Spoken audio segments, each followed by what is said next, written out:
完整的9天之力尚缺，自身力量的跌落已是不争的事实。权衡之下，目前他唯一的方法就是先行逃遁，此处是最优之选。9天造化大能者的身影一晃，化作一道神圣流光，射入那浩瀚银河的深处。那是一条归途，亦是希望之路。9天银河剧烈的动荡起来，波光粼粼，星辉摇曳。随着他的深入，银河却如同响应了他的离去，渐渐收敛起耀眼的光泽，最终化作虚无消散。只留下目睹了这一切的众人，他们的眼神中写满了惊异。但是此刻一股胜利的滋味同时在他们心中蔓延开来，宛如重生的喜悦，生命力在他们体内沸腾。赢了！那位造化大能者终于狼狈地逃跑了。人群中爆发出欢呼，声音在虚无中回荡，每一个字都充满了他们对胜利的骄傲和对造化大能者逃亡的嘲讽和吃惊。原本以为对方不会就此狼狈逃脱，可事与愿违，在如此恐怖的天神面前，不得不重新另做打算。随着那位9天造化大能者的逃离，众人也逐渐地从胜利的氛围中回过神来。刚刚这片战场的喧嚣逐渐退去，在这肃穆的气氛中，那尊万丈高大的天神屹立在这片没有天地的虚无中。众人无比恭敬地对着这尊万丈高大的天神恭敬地感谢道：多谢天神，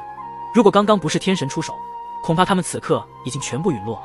听到众人那恭敬的感谢声，天神那深金色的眼睛宛如穿透云层的闪电，让人心底生出无尽的敬畏。天神的目光在众人的身上一一扫荡而过，最后那双深金色的眼睛定格在了牧尘的身上，而众人也是顺着天神的目光而全部投向了牧尘身上。此刻的牧尘成为了所有目光的焦点。天神的声音如同来自远古的回响，充满沧桑与智慧。你的身上有他的气息，你应该就是我要等的那个人了。这声音在虚无中无尽的回荡，让牧尘的心跳都不由得加速起来。但牧尘的心中已然明白，天神所指的他必是就是大咒传说中的5位无上之一的法神，而自己便是被这位大咒传说的无上法神选中的无上传承者。这份无上的荣耀与责任让他感到沉重。双方就这样对视着，时间就好像静止了一般。牧尘的眼神中没有任何的恐惧，只有坚定与好奇，想要透过天神探寻到自己命运的真谛。而天神也在审视着这个人类成神的青年，似乎在确认他是否值得成为造化的传承者。天神这时手臂一抬，牧尘体内的那道金色卷轴地图再次显现而出。在这虚无中，金色的卷轴地图随着天神的意念开始展开，一道金色光幕如晨曦出照般从卷轴中溢出，随后一尊金色的巨大法身缓缓浮现，仿佛刺破云端的巨塔，威严之中带着一股难以言喻的古老气息。这尊金色法身双眸深邃如星河，流转着智慧与力量的光辉，仿佛能洞察一切尘世中的一丝玄奥。他静默地立于半空，周身散发出淡淡的金色霞光，如同古籍中描绘的天神降临，让所有目睹此景的生灵都不禁心生敬畏。这是之前那尊法身。牧尘凝视着眼前这一幕，心中涌起一股难以抑制的惊讶之色。金色法身的再次出现，似乎预示着某种力量的彻底觉醒，或是命运之手在指引着他走向未知而又充满神秘的道路。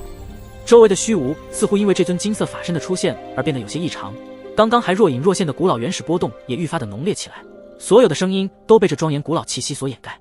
牧尘知道，这一刻将成为他生命中不可磨灭的记忆，也许这正是他命运旅程中的一次最重要转折，这应当就是牧尘的造化之路。无上神韵之气居然在你这金色卷轴地图之中，刚刚就是这股神韵之气被我感应到，从而让我提前苏醒过来。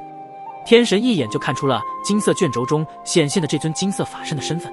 牧尘以及众人皆是恍然大悟，原来牧尘之前见到过的这尊金色法身就是无上神韵之气所化，原来所有的一切都已经在冥冥之中注定了。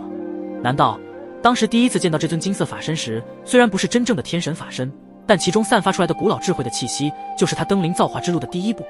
千万载了，我终于等到你了。不过虽然你是无上传承者，但是想要让我臣服于你可没有那么简单，你想要登临造化也不会那么容易。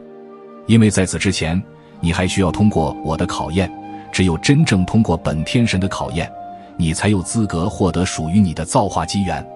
如果没通过，那么你将失去一切，你也不再是无上传承者。你是否愿意接受本天神的考验？闻言，牧尘的身躯微微一怔，对方所说的考验简直就是一场赌注，通过可好，不通过那就是直接让自己原地自焚，自己所有的一切都会归还回去。